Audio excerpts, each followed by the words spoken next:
ครับภาษาละนาวของเฮามันก็บ่ใช่เรียนยากอะหยังนะครับตั้นเรียนอักขระนะครับมันก็คือตัวอักษรนะครับในภาษาไทยนะเรียนไม้นะครับมันก็คือสระนะครับเห็นไหมเอา2อย่างนี้มาผสมกรรมการตามหลักการของภาษาละนานะครับเห็นไหม7 วัน1 เดือนตั้นก็อ่านออกเขียนได้แล้วนะครับบ่ยากครับบ่ยาก แต่มันจะไปย่างอยู่ตรงที่ว่านะครับท่านจะเอาไปโอ้อวดให้คนอื่นได้ฮู้ได้หันตัวนี่ก็โอ้อันนี้เนี่ยมันยากกว่านี้แหละครับเนี่ยเฮาจะต้องใช้วิธีการปริวัตินะครับโดยการยืมเอาอักษรไทยนะครับเอาอักษรไทยที่มันใกล้เคียงภาษาละนาหน่อยมาเขียนนะครับเห็นไหมเราต้องยืมภาษาไทยนะครับมาเขียนเพราะว่ามันใกล้เคียงภาษาละนาเขาหน่อยนะคือว่าภาษาไทยนะมันเกิดมาจากที่เดียวกันแล้วก็คือปอกขุนรามคำแหงนั่นนะเก้าเงามันที่เดียวกันนะครับเห็นไหมมันแยกไปทั้งใต้นะครับอโยธยาพวกก็เอาเขียนไปเป็นอักษรไทยนะครับเห็นไหมมาทางเหนือหน่อยเปิ้นก็เอามาเป็นอักขระละนาอักษรละนาเห็นไหมมันก็อย่างเงี้ยนะมันก็แยกกันไปนะครับมันมาที่เดียวกันแล้วนะครับมันก็ใกล้เคียงกันนะก็อันยังแคว้นหน่อยนะครับมันก็ผิดกันบางกรรมมันก็ยังเหมือนกันอยู่นะครับเห็นไหมบางกรรมมันก็แตกต่างสำเนียงแตกต่างกันไปนะครับแม้กระทั่งในละนาเองเนี่ยมันก็ยังมีอยู่4-5เผ่าพันธุ์นะอันนี้มันก็จึงไตยวนไตลั่วไตลือไตเขินไตยองเห็นไหมมันก็ยังแตกต่างกันเยอะนะครับสำเนียงมันก็ทั้งนั้นก็แยกไปทั้งใต้สำเนียงนึงมันก็คือสำเนียงไทยนั่นแหละครับเห็นไหมเนี่ยมันก็อันเดียวกันนั่นแหละเฮามาอู้ถึงเรื่องการปฏิวัติภาษาแล้วนะครับการที่เพิ่นจะเอาภาษาอื่นๆมาเขียนเป็นภาษาของเพิ่นเนี่ยเฮามาดูเลยนะครับอย่างเช่นประเทศเวียดนามเนี่ยเปิ้นมีสงครามกันมายาวนานเนาะครับ200-300 ปีโอ้โฮยาวนานนะเปิ้นบ่สามารถที่จะถ่ายทอดตัวหนังสือเก่าๆโบราณของเพิ่นยึกๆยือๆน่ะสมัยก่อนนั้นเพิ่นเขียนเป็นแบบภาษาจีนเนาะครับเวียดนามเนี่ยเพิ่นบ่สามารถที่มาถ่ายทอดนะลูกบ่มีเวลาเรียนเวลาสอนกันแล้วนะครับก็บัดเดี๋ยวนี้ลูกหลานเพิ่นก็อ่านออกเขียนบ่ได้แล้วนะครับในภาษายึกๆยือๆแบบโบราณนั่นเห็นไหมเพิ่นก็หันไปเอาอักษรอาหรับิกนะครับมาเขียนเป็นภาษาของเพิ่นนะครับเพิ่นก็บูรณะคำศัพท์ก็ด้วยการใส่จุดใส่หมวกใส่ขีดใส่หมวกสะบะสะเปดเอาไม่ได้ตามเสียงของเปิ้นนะอันนี้เนี่ยเปิ้นฮ้องว่าปริวัตินะครับ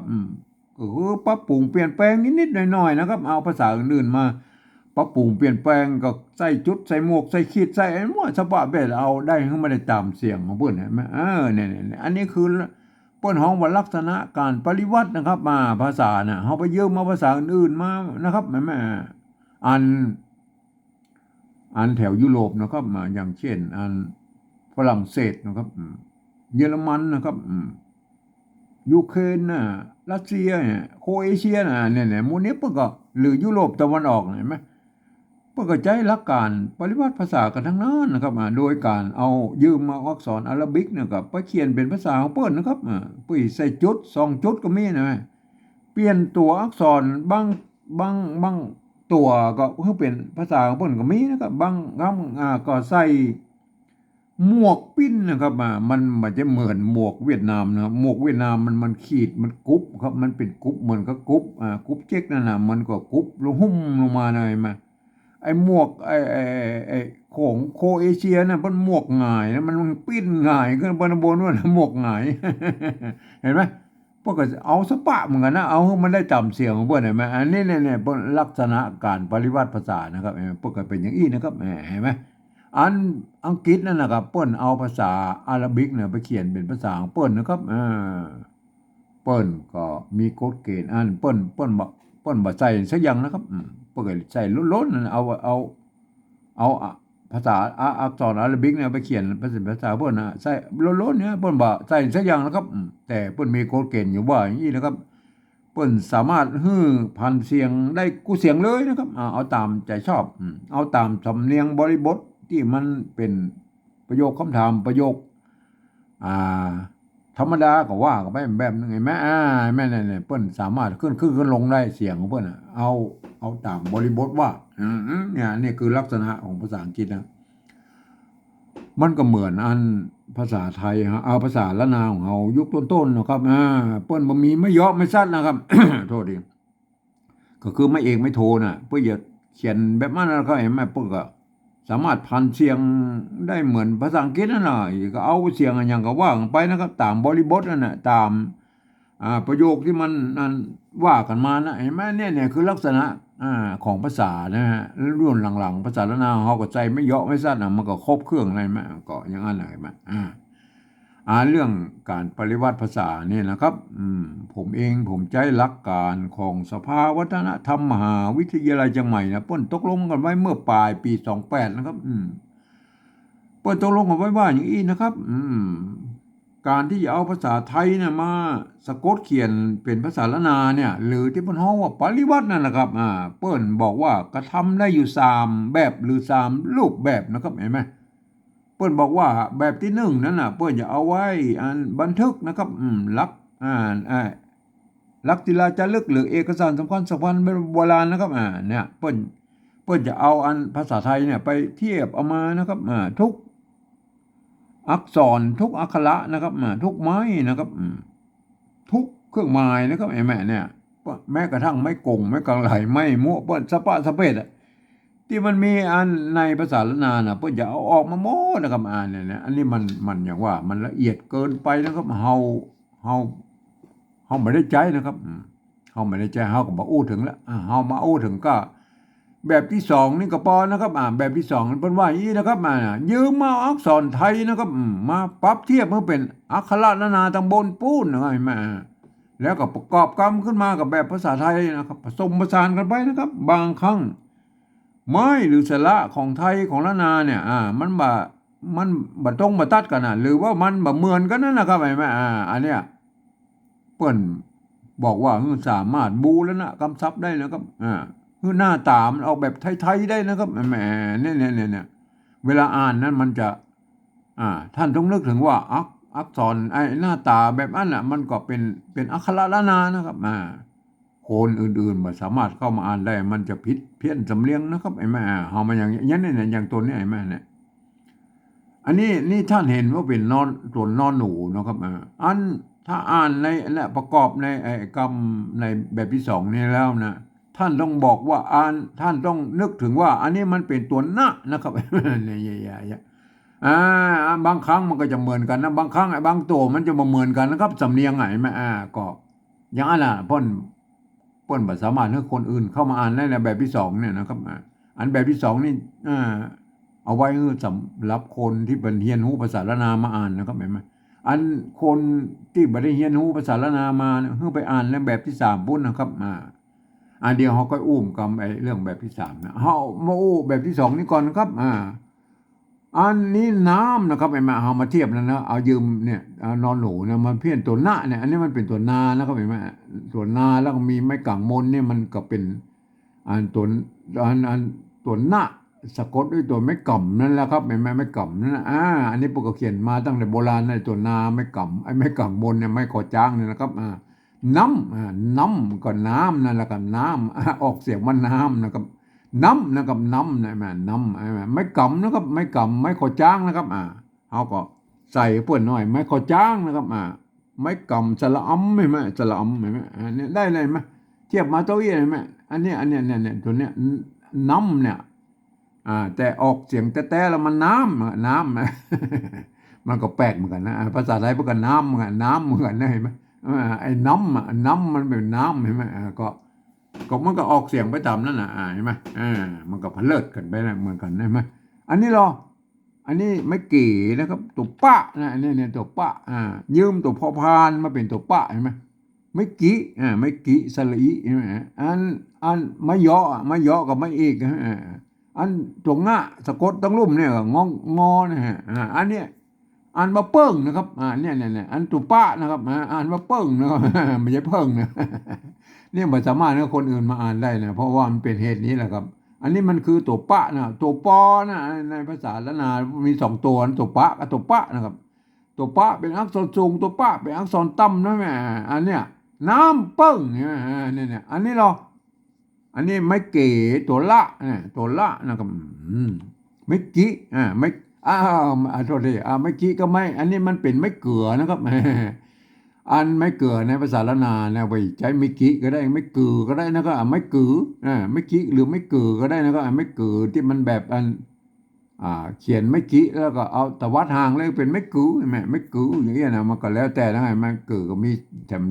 หลายแบบอยู่นะครับอันนี้ไม่เกลือเนี่ยมันเปิ้นอย่างนี้นะใจไม่กี้เนี่ยมาตั้งแต่โบราณนะอันถ้าเราอู้ถึงยุคต้นๆแล้วพวกก็บ่ใส่อันนี้ครับบ่ใส่กันย้อนตัวนี้นะครับเห็นไหมพวกก็อ่านว่าเฮือนะก็เห็นเนี่ยไม่เกลือของเปิ้นเฮ้อเนี่ยเป็นอันภาษาเจ้ายองหน่อยนะครับเฮ้อเนี่ยมันก็เฮือนั่นแหละครับเฮืออันรุ่นหลังๆพวกก็อัน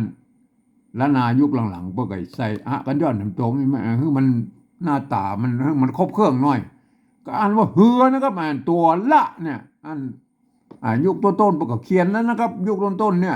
ไอภาษายุคต้นๆแล้วเพิ่นเอาตัวละเนี่ยมาเขียนแทนเสียงฮอนะครับในภาษาละนาน่ะ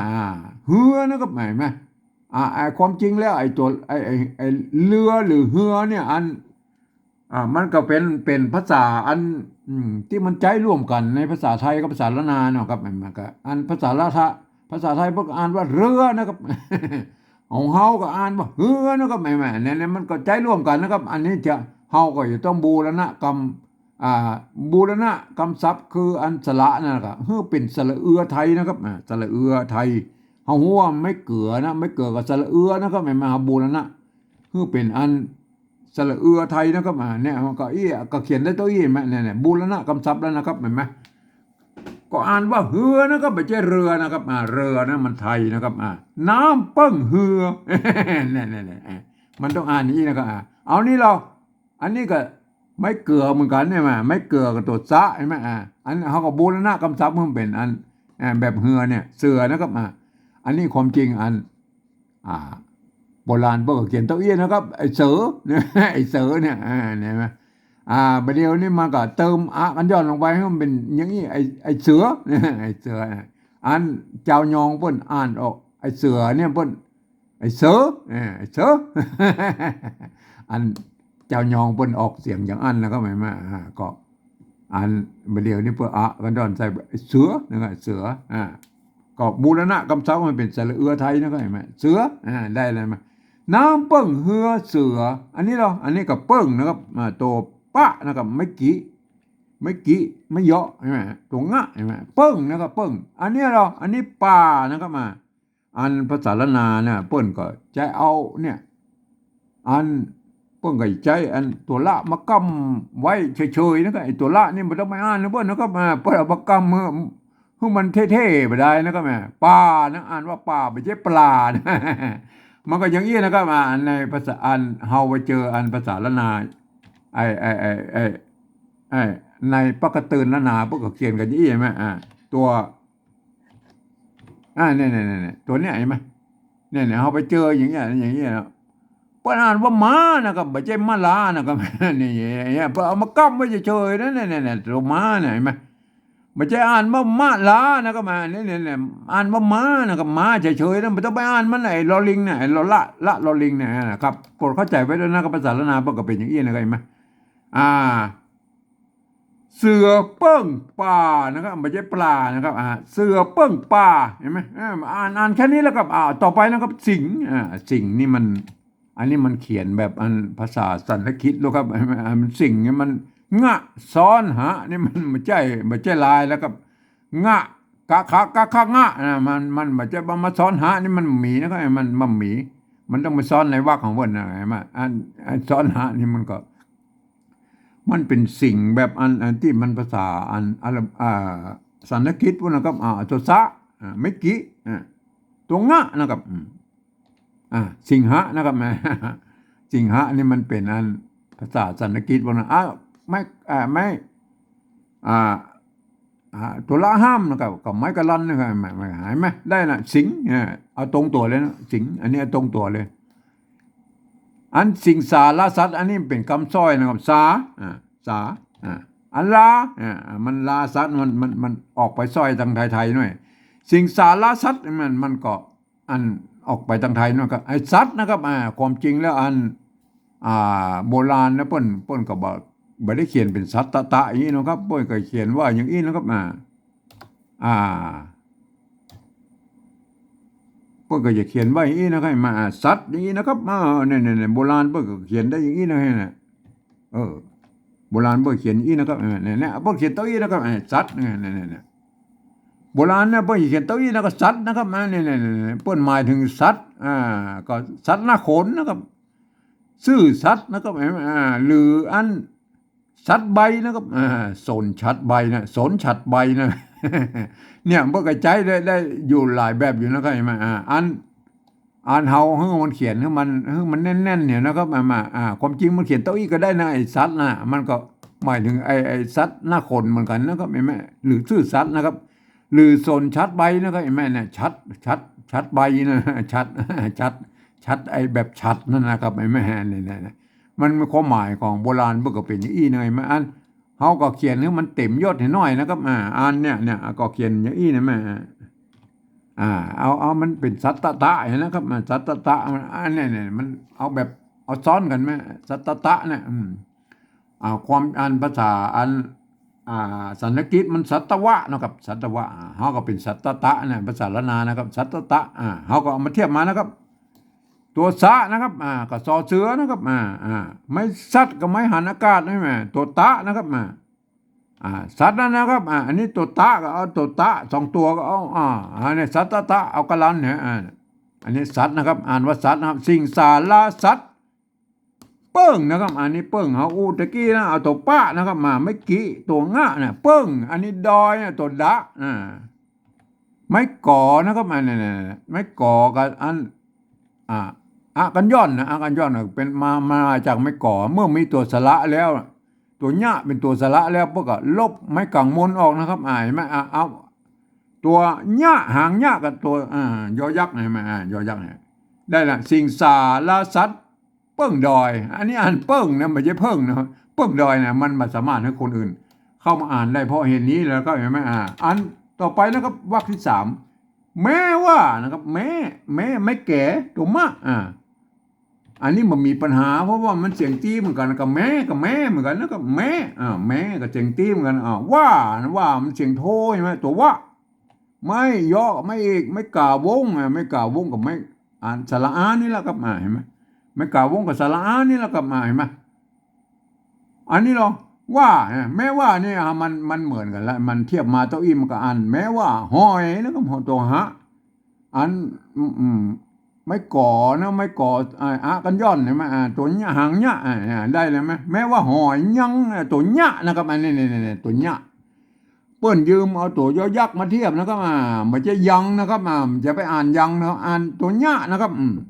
ไม้สัตว์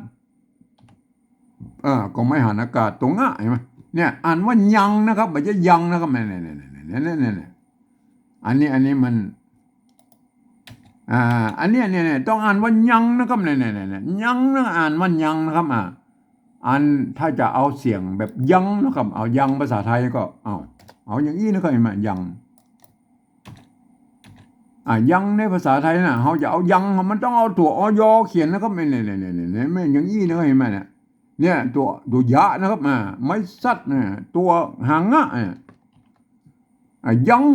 อันนี้ยังเห็นไหมอันนี้ยังอันนี้ยังอันนี้ยังเนี่ยอันนี้ยังตัวยะนี่เป็นอักษรกลางนะครับในภาษาละนานะครับก็พันในกุเสียงเหมือนกันนะครับเห็นไหมยังเนาะอันนี้ยังเห็นไหมเนี่ยมันก็ท่านก็อันแบบนี้จะ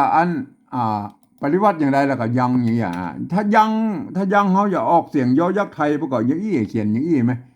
อันนี้ยังเนี่ยอันนี้ยังอันนี้ยังเนี่ย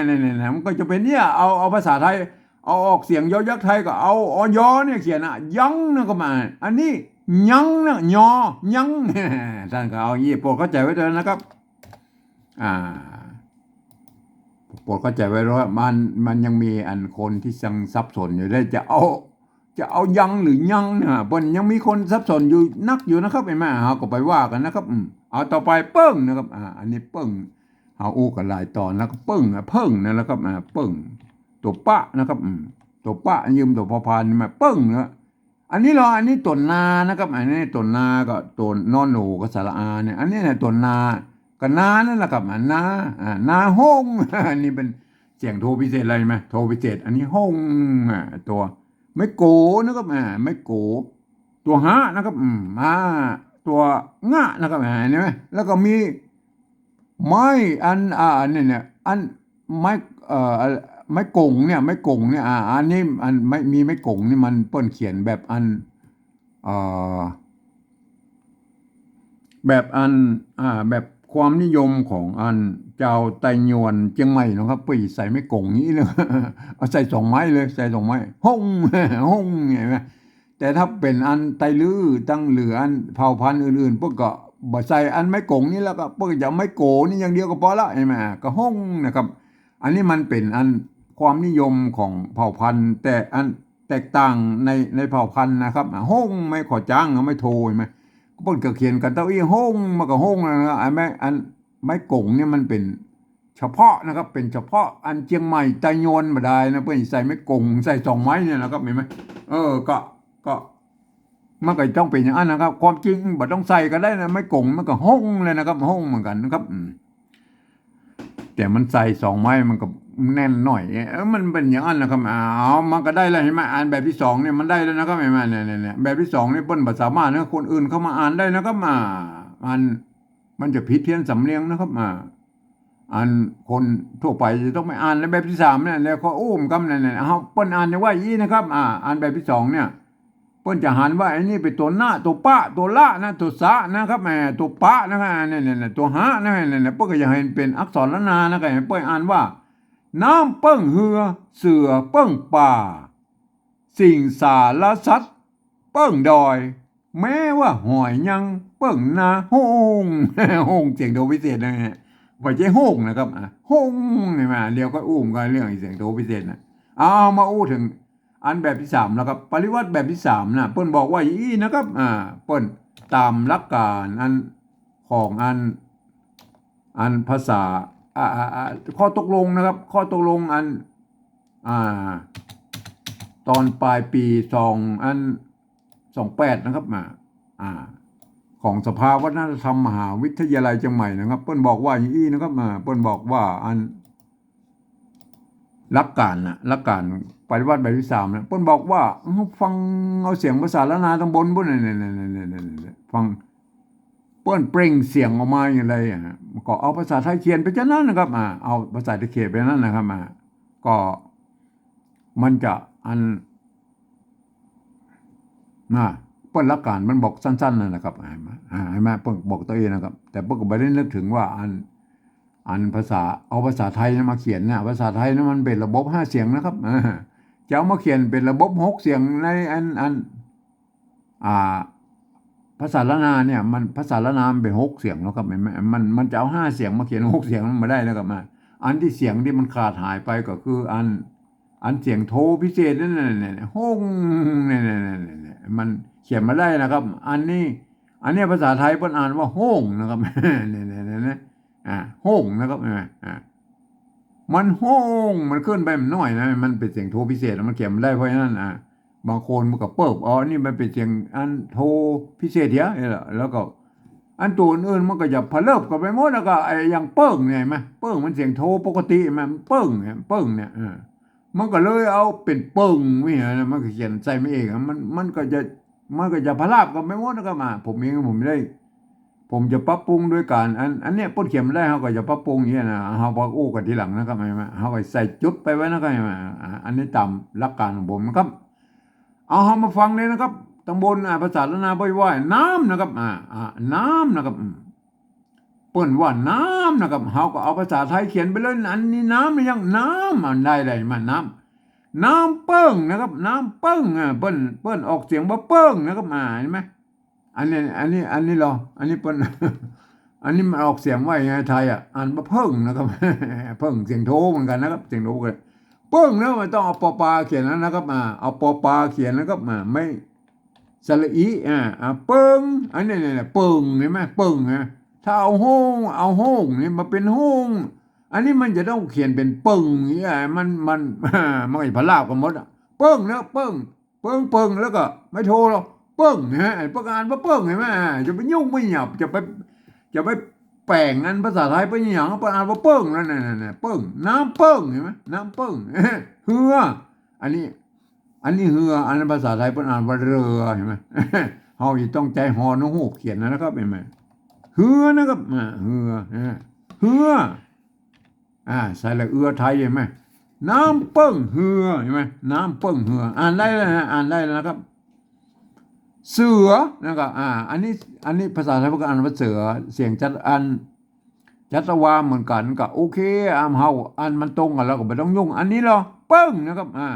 เขาได้ยินเสียงทางบนอ่านว่าเปิ้งอันเนี่ยเหมือนอันนี้เขาก็ใช้ปลาเขียนแล้วก็เปิ้งนะครับเปิ้งเปิ้งนะครับไม่ใช่ไม่เอกเปิ้งเปิ้งไม่อันเสียงโทเอกนะครับเห็นไหมเปิ้งมันเสียงโทปกติเนี่ยเปิ้งเห็นไหมเสียงโทปกติเปิ้งปลานะครับอันนี้เป็นภาษาไทยเพิ่นยังอ่านว่าปลา มันก็เลยเอาปลาเอาลอลิงออกเห็นแล้วครับเอาเขียนตัวอีกปลาเห็นไหมน้ำเปิ้งเหือเสือเปิ้งป่าเห็นไหมเสือเปิ้งป่าสิงอันนี้ภาษาไทยก็อ่านว่าสิงเต้ากันเสียงจัตวาซาสิงสาอันนี้ก็สาลาอันนี้ก็ลาเหมือนกันสิงสาลาสัตว์นะครับอันนี้สัตว์เฮากับโบราณกรรมคือมันเป็นสัตว์ไทยนะมันอันนี้มันสัตตะนะครับสัตตะเอาก็ไปเป็นสัตวะของอันเป็นอันไทยมาแต่อันนี้มันออกเสียงสัตว์เห็นไหมเสียงเอกเห็นไหมเขาก็มันเป็นเสียงจัตวาก็ด้วยใส่ไม้จัตวาเข้าไปเห็นไหมสัตว์เห็นไหมอันนี้สัตว์สัตว์แล้วก็สัตว์เห็นไหมอันนี้มันสัตว์เห็นไหมเขาใส่ไม้จัตวามันสัตว์เนี่ยคือมันสัตว์นะครับถึงแม้ว่ามันเปิ้นว่ามันมีกรรมอย่างอี้ในภาษาไทยนะครับเฮาก็บอกว่าละเฮาก็ยกเว้นไปอย่ากฎเกณฑ์อย่างบางอย่างในภาษาไทยนะก็ยกเว้นไปพ้องนะครับเฮาก็ใช้หลักการแนวทางการปฏิวัติภาษาของเวียดนามนะครับประเทศเวียดนามแล้วพวกก็เอาอักษรอาหรับิกมาแล้วก็ไปใส่นู่นใส่หมวกใส่กุ๊บใส่จุดใส่อย่างมุสภาษาเวทเพื่อให้ได้ไปตามเสียงของมันของเฮาก็เหมือนกันหลักการของเฮาก็ยืมเอาภาษาไทยมาเขียนนะครับไม่ใช่ใบอันนี้ไม่ใช่ภาษาละนานะครับภาษาไทยนะครับเอาภาษาไทยมาเขียนนะแล้วเฮาก็ ปรับปรุงเปลี่ยนแปลงปริวัตินะครับเฮาก็ปรับปรุงเปลี่ยนแปลงกฎเกณฑ์บางอย่างนะครับแล้วก็เฮาใส่ยืมนะครับยืมเอาไม้จัตวานี่เพิ่นมาใส่นะครับคือมันออกเสียงจัตวาอ่านว่าสัตว์นะครับเนี่ยเฮาก็ใช้แนวทางของเวียดนามนั่นนะครับอันนี้ต่อไปแล้วก็เปิ้งอันนี้เปิ้งตะกี้แล้วเอาตบ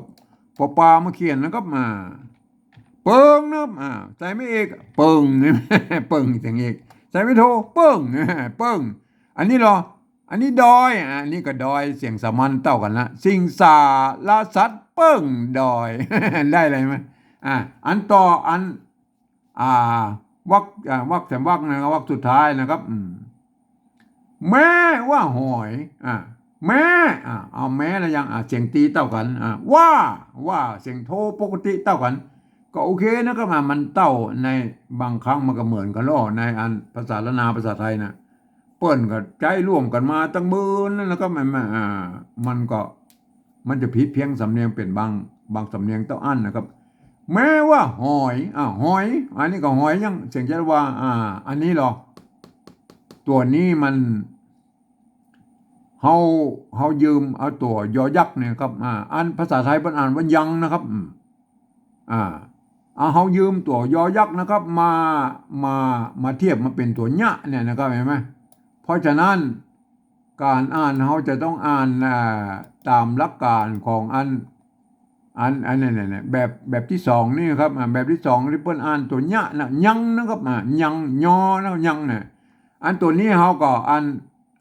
อนุโลมคือมันเป็นกฎเกณฑ์ตามปฏิวัติแบบที่สองนะครับเพราะว่าตัวยอยักษ์ตัวเดียวนี่เป็นตัวยอนะครับว่ายังนะครับไม่ใช่ยังนะครับแม่คือไปตามหลักการของแบบที่สองนะครับเปิ้งนะครับอันนี้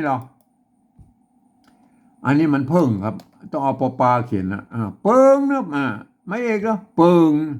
ใส่ไม่โทเปิ้งเห็นไหมเปิ้งได้ละไม่เสียงโทปกตินะครับเปิ้งนาอันนานี่มันเหมือนกันนะนาอันนาเสียงสามัญเท่ากันห้องอันนี้มันห้องนะครับห้องห้องห้องห้องห้องมันเสียงอันโทปกติอันภาษาละนาเปิ้นออกห้องห้องมันเสียงโทพิเศษนะครับเห็นไหมเนี่ยมันเขียนมาได้ละ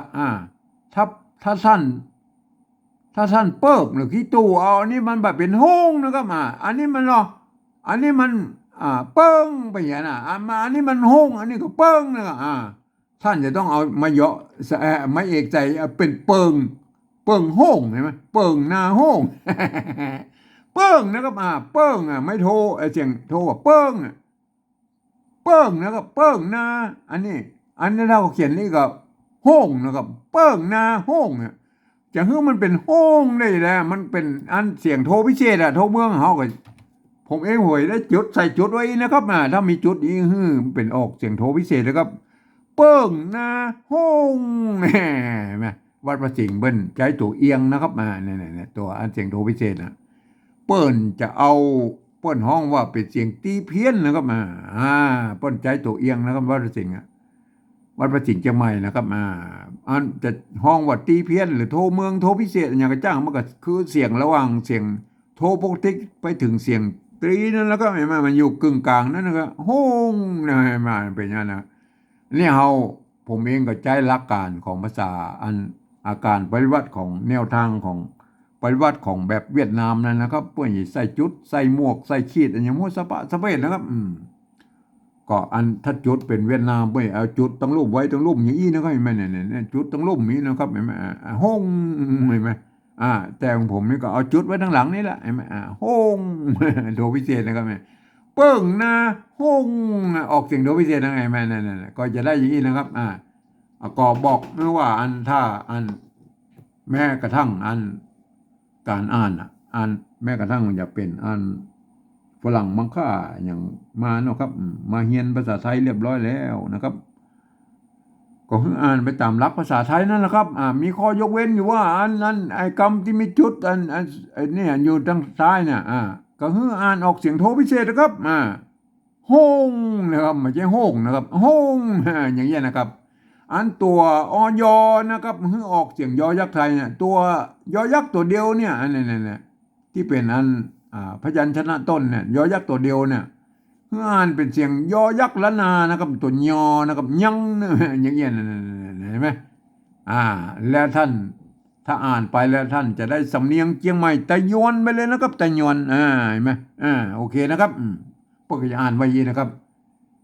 น้ำเปิ้งเหือเสือเปิ้งป่าสิงสารสัตว์เปิ้งดอยแม้ว่าหอยยังเปิ้งนาห้องก็ได้อย่างนี้นะครับอันนี้สำเนียงเชียงใหม่ไตยวนนะครับเปิ้งจะออกเสียงกันอย่างนี้นะครับถ้าเป็นไตลื้อไตไตยองนะครับมันก็จะสำเนียงมันก็จะผิดไปเต็มน้อยนะครับสำหรับแบบที่สองนั้นมันต้องเป็นคนที่เปิ้นเรียนหูภาษาละนามาอ่านนะเปิ้นจะหันว่าเป็นตัวนะเห็นไหมตัวปะตัวละตัวสะตัวปะเห็นไหมเนี่ยเปิ้นก็จะอ่านเป็นภาษาละนานะครับเปิ้นใช้หลักการภาษาละนาอ่านนะครับเปิ้นอ่านว่าอย่างนี้นะครับน้ำเปิ้งเหือเสือเปิ้งป่า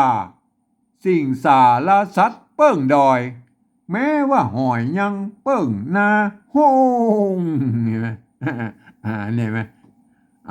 เป็นสำเนียงเชียงใหม่ตะยวนนะครับตะยวนเชียงใหม่นะครับสำหรับภาษาละนาทางบนพุ่นไหมมันก็เขียนได้หลายๆแบบอยู่นะครับอย่างคำว่าสัตว์เห็นไหมก็มันจะว่าเฮา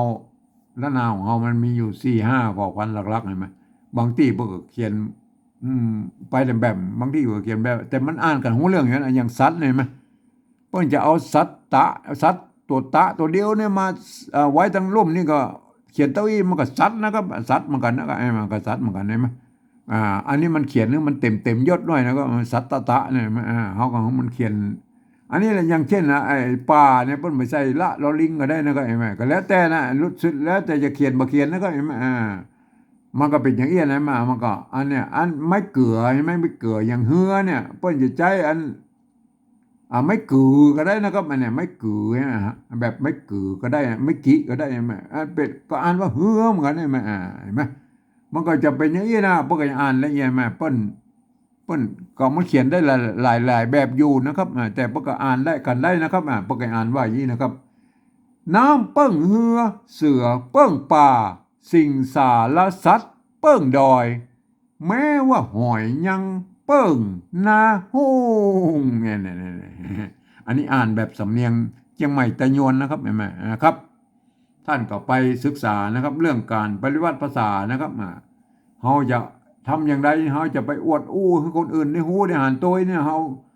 จะต้องไปใช้ภาษาอื่นๆมาเทียบเคียงนะครับที่เป็นห้องว่าปริวัตินะครับเห็นไหมเอาอันภาษาอันภาษาอันไทยนะครับมันจะใกล้เคียงภาษาละนาของเราหน่อยก็คือมันเกิดมาจากที่เดียวกันแล้วก็มาเขาก็ยืมเอาภาษาไทยนะครับมาเขียนนะเห็นไหมมันเนื่องจากมันอย่างว่านะมันภาษาไทยมันเป็นระบบ5 เสียงนะครับของเรามันเป็นระบบ6 เสียงนะครับมันบ่มีเสียงอันไหนนะครับก็เสียงโทพิเศษที่ผมเขียนมาได้นะผมเองบอกว่าได้ใช้จุดประดับไว้เปลี่ยนแปลงไอ้ตัวนั้นตัวเดียวนะก็ปริวัตินะมาตัวอื่นนะประเดี๋ยวมันเขียนได้เฮาบ่ต้องมายุ่งเพิ่นนะครับเห็นไหมก็หลักการของผมมันก็เป็นอย่างนั้นนะครับใครจะเอาไปเขียนอันแนวทางของผมที่เอาไปเขียนกับผมก็ไม่ได้สงวนลิขสิทธิ์นะครับก็ท่านก็ไปเขียนเอาของท่านเองนะครับการท่านจะเขียนออกมาภายก็มันเป็นลิขสิทธิ์ของท่านนะครับมันมีไผว่าอย่างนะครับแต่เปิ้นจะดูว่าเอาความสามารถของท่านมัน มันเท่าใดนะครับเขียนหรือมันได้ตามเสียงของภาษาละนาก่อยก็ถ้าก็ไปคิดกันเอาเองนะครับครับวันนี้ผมก็ขอบรรยายเพียงแค่นี้นะครับ